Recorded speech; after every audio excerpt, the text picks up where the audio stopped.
Carl Sagan once said, "As long as there have been humans, we have searched for our place in the cosmos.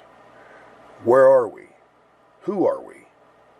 We find that we live on an insignificant planet of a humdrum star, lost in a galaxy, tucked away in some forgotten corner, in a universe where there are far more galaxies than people."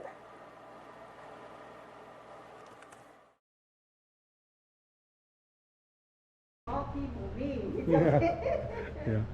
And he's a very, he's a lot better and healthier than I tell him. But it happens to that even the ones that are healthy. Yeah, yeah. All right, well, thank you very much for the help. Bye-bye. Super nice lady.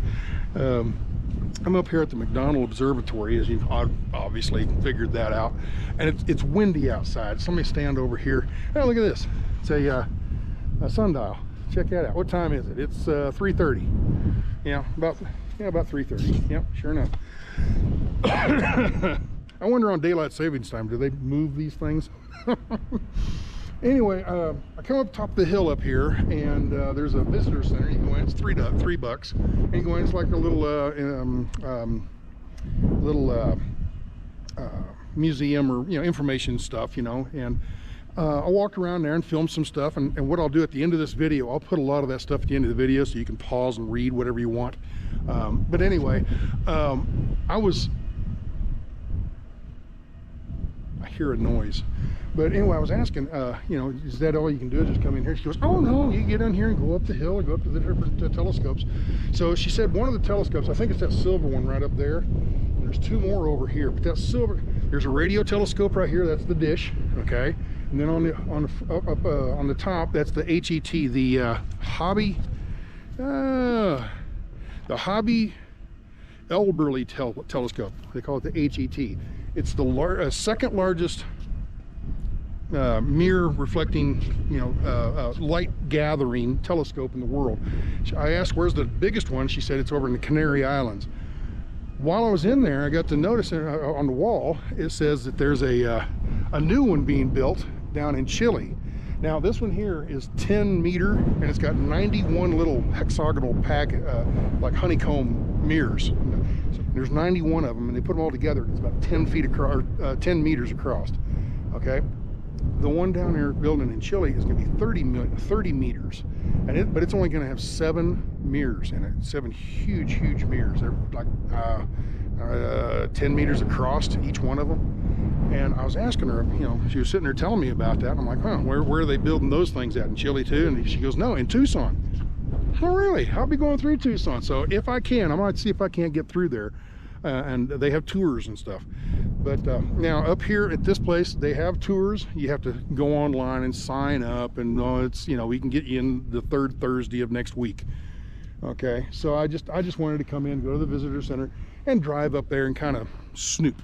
I'm not much on these tours and stuff like this, where you have to, especially nowadays with the COVID crap. Yeah, you've got to go to online and sign up for all that stuff. So I like to snoop around, so that's what we're gonna do.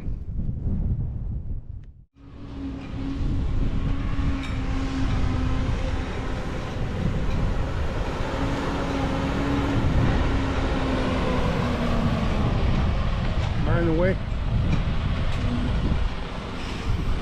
Dang, parked in the wrong spot. There, how'd you like to deliver that load? Man, oh man. Come up here. Am I in the way? Okay, good enough. I was talking to the driver here when he backed in. He got hooked up and everything, and he come over and talked to me real quick. And he said they're out of Garland is where they bring this from. And I know it's noisy, they're pumping all this up. They got a pump right here, and there's cooling fins under here. He was telling me how they pressurize and depressurize it. It's liquid nitrogen, and it comes in a liquid form. When they load it, it's liquid form, and then they pressurize it to push it off. Okay, it's super cold. It's cryogenic fluid. And I asked him, what do they use it for? And he says, well, they use it for the telescope. Well, I asked another guy what they used it for, and he's going to tell me in a minute. But But anyway, these trailers, you see these kind of trackside trailers and stuff, they have compressors and everything, and they have pressure buildup. So when they build up their pressure and then it's a sunny day and it's hot, it will make more pressure, and they don't want too much pressure, it'll blow up. So they have bleed-off valves. So you're going down the highway and you'll see these vents and everything blowing steam out. People, I've heard these guys tell that cars will pull up beside like, hey, your trailer's on fire. No, it's totally normal on these. So anyway, he said I could show up on the inside. That's liquid nitrogen right here spraying out. A little bit of a leak. It's under pressure. You said about 35 pounds? Okay, about 35 pounds of pressure. So. It's what? It's about 300 below zero. 300 below zero, my lord. So I wouldn't want to touch that, would I? Oh, really? Oh, okay. Oh, that is super cold. That's going off into a storage tank back here. Okay. So, that is super cool. You guys running team then? Yeah. Okay. And you need to do that because of what, logbooks or something, or what? Well, we just we stay out for 5 days at a time. Oh, okay. It's like never stop. Okay. Are you going to unload the whole trailer here? Yeah. Okay. So we'll unload here and go back to, I think we're going to Houston to reload. Okay. Now, is that all you haul is liquid nitrogen? Yeah. Okay, so you don't have to clean it out and all that, do you? That's all we haul. Okay, I'll be darned.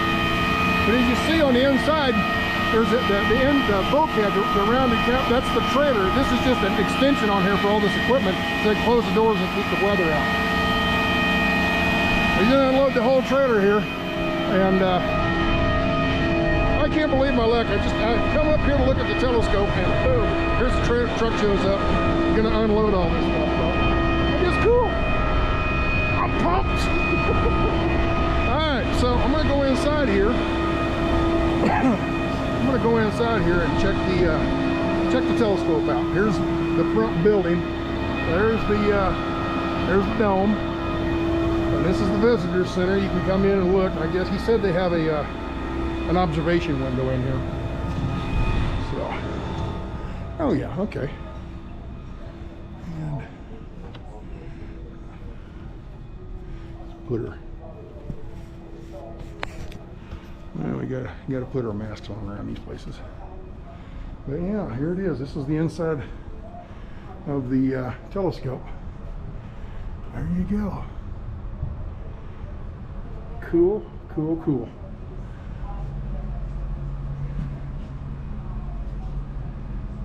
You can read that. Try to get the reflection on this.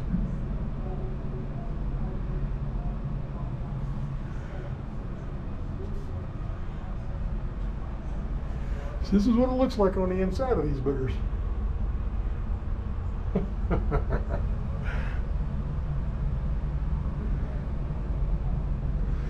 This is neat.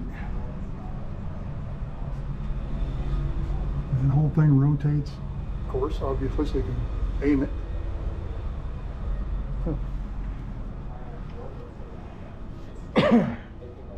Now we explore.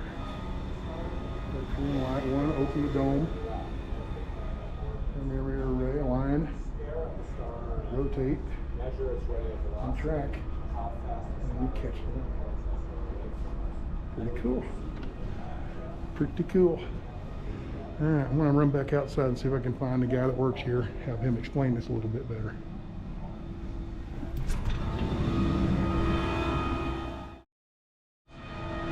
There's the gentleman over there in the red hard hat. He works here, and he says they're getting ready to rotate the telescope. So I'm going to go in here and watch them rotate it. So, yep. He said they're getting ready to rotate the telescope. Oh. Yeah. Yep. And here we are. There he is. That's super helpful, you know. I just expected, you know, you come up here, you know, we're astronomy snobs, and Okay. we can't take the time to tell you anything. We don't even want you up here. You know, I can't believe they're just as nice as can be.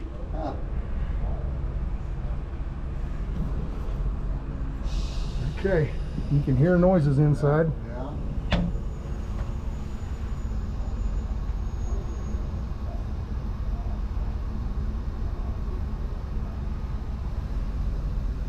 He's got a little remote control in his hand right over here.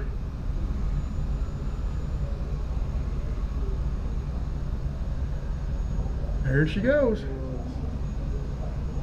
And I'm going to guess each one of these little pads right here, Yeah. right here, and right there, and right there, those are like little hovercraft. Probably air cushion blowing down on them, and it's just it's not even touching the concrete. Yeah. Okay, kind of like a air hockey puck. Yeah. They got air pressure blowing in there. That would create an amazing. Yeah. You'd have to have an incredible amount of air pressure. Not really. You'd be surprised. You'd be surprised. That semi outside, I drive a truck for a living, so I know this. That semi outside, the airbags on it for their suspension only have about 80 pounds of pressure in them. Yeah, and that'll hold 80,000 pounds up. Yeah. There you go. There's. Now where's the telescope? Oh, there's the mirror. Okay, here's the mirror down here, and then there's the catcher. Focused up there. Yeah. They're going to be looking to the southeast So you drove that tonight. truck up here? No, I'm on vacation. Oh, got it. Yeah. Because I'm wondering what they use all that gas in that truck To for. cool that down, what I was just asking him. All right, I'll explain to you guys. I got a YouTube channel, that's why I'm talking to myself. What he told me was what they do is when the light particles come in from the solar system, and they come in from the star and everything, as they come through the atmosphere, they get electrically charged, so to say. And as they come in, it causes interference, kind of like I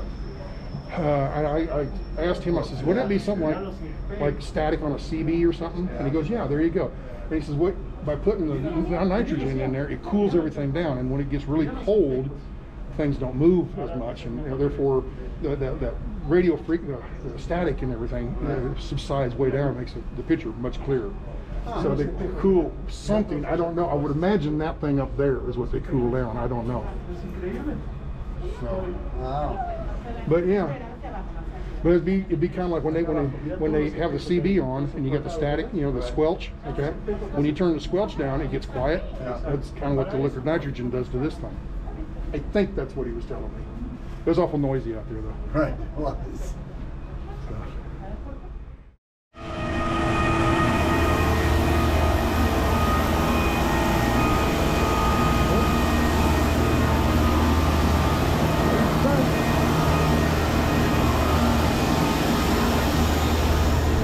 Man, look at the view. Woo-wee.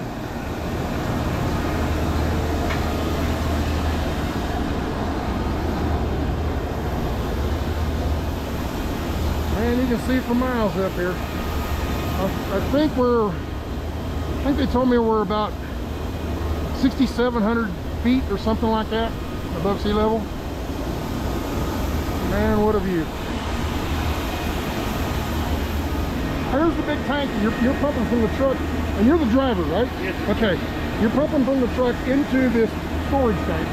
And what is all this? So what we have here is Speak up. what we have here is this is for the pressure of the tank. Okay. And so if you want to raise the pressure, you go ahead and fill on the liquid side and push in from the bottom and raise the pressure of that tank. If you want to lower the pressure, you fill in the gas side that you want to do right now. Okay. The liquid will come to the top of the tank. You capture that gas and bring the pressure in that tank. Okay. All right. So the gas is warmed up a little bit, so when you put it in the top, it cools it back down? Right, it recaptures that gas and it cools it back down, and when it cools down, it turns back into a liquid? Okay. All right, so my other question I was going to ask you was, now you guys are running teams, you have to do a lot of training for this? I mean, this is not just normal truck driving here. No, they'll have you with the trainer as long as need be. Personally, I was with my guy for like 7 weeks. Hands on everything, kind of funny, quick. But it's really just basic plumbing. You have to follow your plumbing in the back of that trailer to install. Everything has to do with plumbing, gas, and liquid. If you remember those three things, it becomes quite simple. Pretty simple, okay. I was with my guy for 7 weeks, and I said, when you're ready, I'll let you know, but don't be in a hurry to get paid the same either way. It really takes a lot of pressure. Had you drove before doing this? Or was Oh this yeah. I've been doing this about 7 years, but I've been driving. 29 years? Okay. Now that's about me. That's about 35 now. So, Oh, okay. so yeah, I've been around there too, yeah. So, now do they hire people for like straight out truck driving schools? You got to have a little experience to do this? Yeah, a couple years experience. A couple at least? Okay, and perfect driving record and all that. Exactly. And you got to, with the hazmat, you got to do all the background check and all that kind of stuff right now. Okay. Now, so in endorsements, you're going to have hazmat, you're going to have tanker. What else? Yeah, that's it. That's it? Okay. I think prefer you have the same experience. Okay. Background, but carrying coats and chemicals. Yeah. That helps. Yeah. Well, there you go. How far along are you? About half done? Or? Oh, yeah, we're fine. Okay. All right. Well, there you go, people. We're on top of a mountain. We're on top of a mountain. Why do I got this? We're outside. We're on top of a mountain, loading liquid nitrogen into a storage tank from a semi that just happened to show up when I showed up at the McDonald Observatory. So, you talk about, sometimes you just get lucky, right?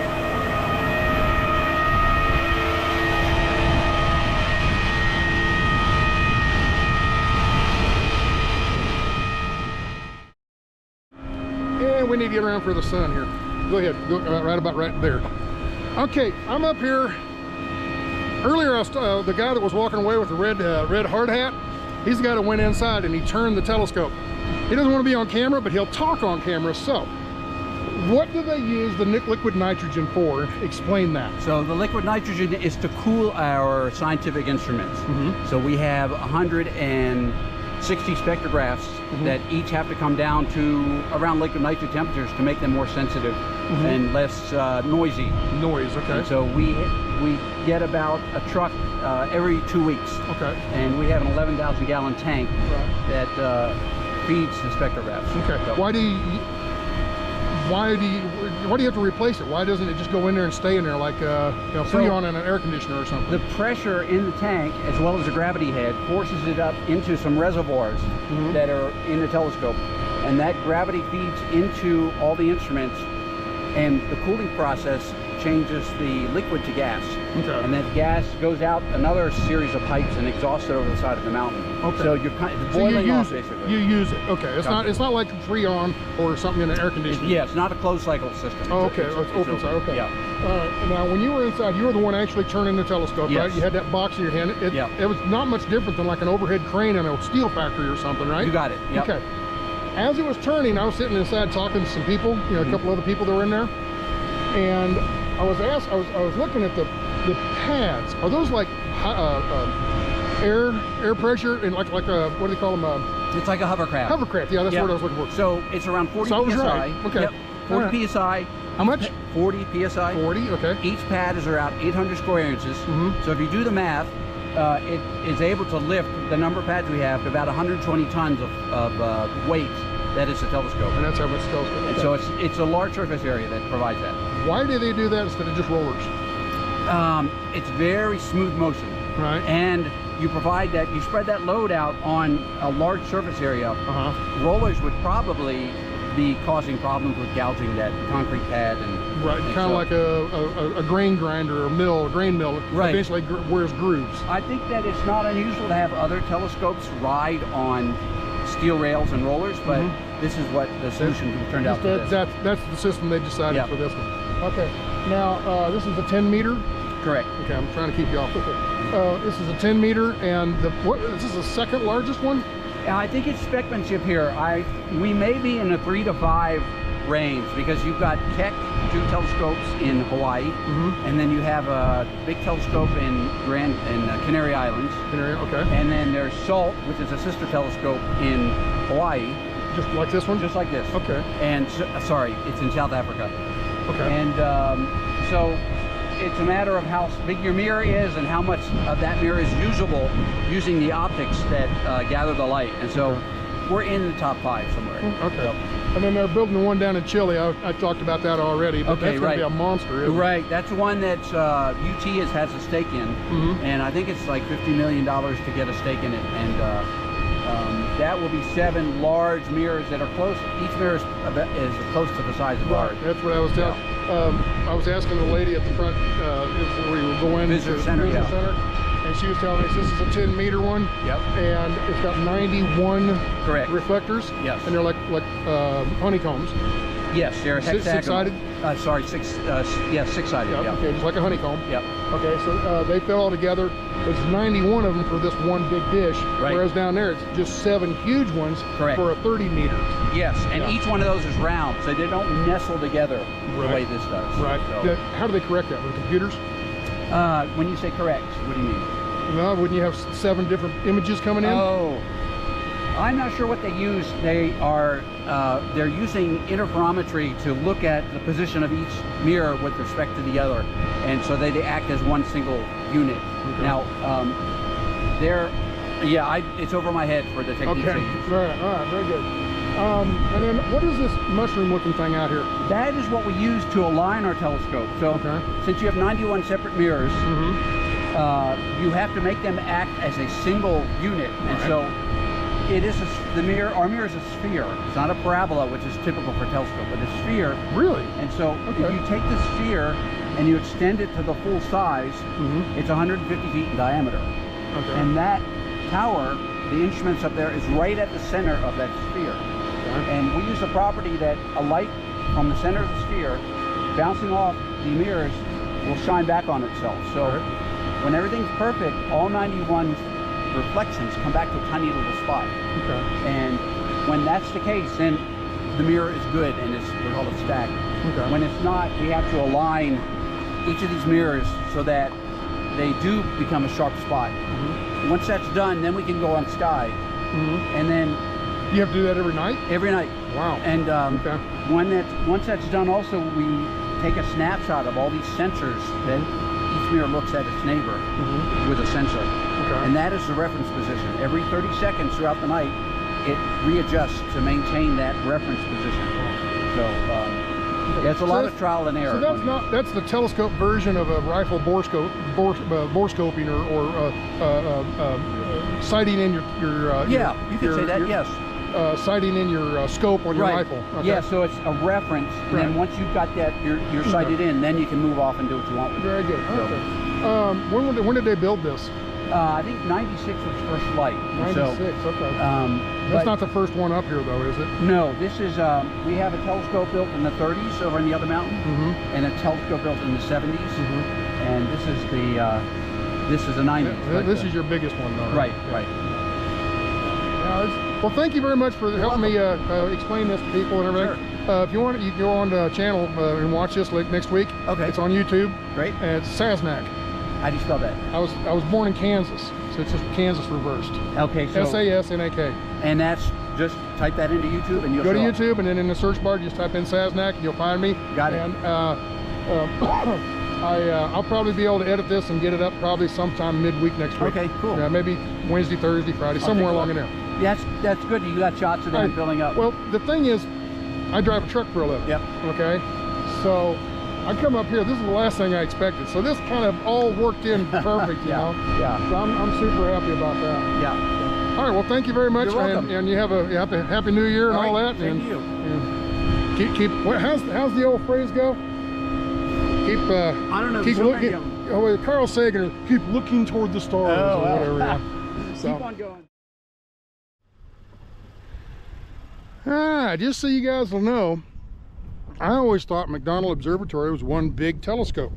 That one up there, or one of those up there. I did not know they got the big 10-meter up here. That's one we were just at.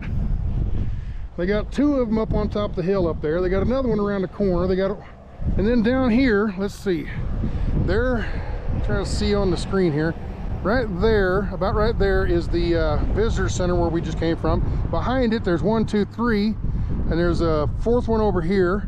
And then there's a, I thought I saw another one somewhere. But then there's also a radio telescope, which is about right in there. So yeah, they got a lot of telescopes up in this area. So yeah, this is a cool place. I definitely recommend coming up here. It's a long ways out of route and everything, but it's worth it. So pretty cool.